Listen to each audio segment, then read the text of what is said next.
দলের পক্ষ থেকে তাদেরকে অভিনন্দন জানাই। আর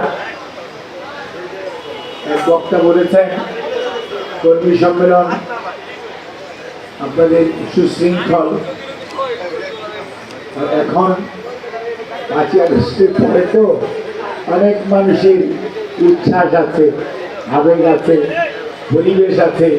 অনেক মানুষ আপনাদের বা আমাদের সাথে চলতে চায়, আসতে চায়। সেই জন্য একটু ভিড় হয়, একটু ডাকাডাকি হয়, সেই জিনিসটা নাই।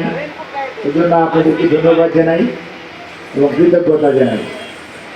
কিন্তু বক্তব্যের প্রারম্ভেই শ্রদ্ধার সঙ্গে স্মরণ করি বাংলাদেশের বহুদলীয় গণতন্ত্রের পুনঃপ্রবর্তক, বাংলাদেশ জাতীয়তাবাদী দলের প্রতিষ্ঠাতা, স্বাধীনতার ঘোষক এবং বাংলাদেশি জাতীয়তাবাদের যে ধারণা বাংলাদেশের মানুষকে দিয়ে জাতিকে ঐক্যবদ্ধ করেছেন শহীদ রাষ্ট্রপতি জিয়াউর রহমান বীরত্ববাদী। উনি না যদি বিএনপি করতেন তাহলে তার চাষাস হতো না, আমরা হয়তো অনেকে অন্য কিছু করতাম। দেশের অস্তিত্ব কী হতো সেটি বলা যায় না। কাজে আমরা আজকে শ্রদ্ধার সঙ্গে স্মরণ করি আত্মার মাত্রা। আর বিগত 16 বৎসর স্বৈরাচার বিরোধী আন্দোলন করতে গিয়ে আমরা যেমন ইলিয়াস সাদিক, চৌধুরী আলম, হিরু, দিনার জুনেদ সহ আমাদের শত শত ভাইকে আমরা এখন আর খুঁজে পাচ্ছি না। ঠিক একইভাবে শহীদ হয়েছে আমাদের হাজার হাজার ভাই। সর্বোপরি জুলাই এবং আগস্ট 2024 আবু সাইদ, ওয়াসিম, জসিম বা মুগ্ধের মতো আমাদের অনেক ভাই শহীদ হয়েছে এবং পাখির মতো আমাদের ভাইদেরকে এই উত্তরাত অনেককেই এই রাজপথে গুলি করে হত্যা করা হয়েছে। শ্রদ্ধার সঙ্গে স্মরণ করি সেই সমস্ত শহীদদেরকে। আর আজকে যারা পঙ্গুত্ব নিয়ে জীবনযাপন করছেন তাদের পুনর্বাসনের জন্য বাংলাদেশ জাতীয়তাবাদী দলের ভারপ্রাপ্ত চেয়ারম্যান জনাব তারেক রহমানের নির্দেশে বিএনপির সর্বস্তরের নেতা কর্মীরা যেমন শহীদদের পাশে দাঁড়িয়েছেন, একইভাবে পুনর্বাসনের জন্য আমরা প্রতিজ্ঞাবদ্ধ। গত কয়েকদিন আগে আমাদের দলের চেয়ারপারসন দেশনেত্রী বেগম খালেদা জিয়া ওনার বক্তব্য বলেছেন যারা শহীদ হয়েছেন এরা জাতীয় বীর, এদেরকে কোনো অবস্থাতেই আমরা কোনো দলের দলীয় কর্মী বানাতে চাই না।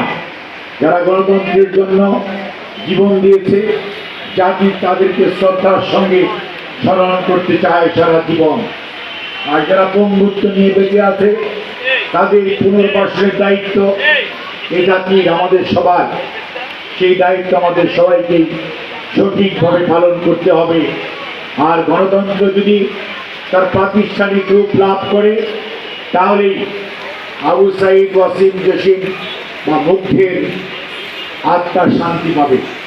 সেই লক্ষ্যেই বিএনপি যেমন কাজ করছে, বিএনপি সকল অঙ্গ সহযোগী সংগঠনও কাজ করছে এবং তারই ধারাবাহিকতায় আজকে জাসাসের কর্মী সমাবেশ এবং এর পরিপ্রেক্ষিতে হয়তো দেখা যাবে আগামী দিনে এই থানায় নতুন জাসাসের নেতৃত্ব আসবে।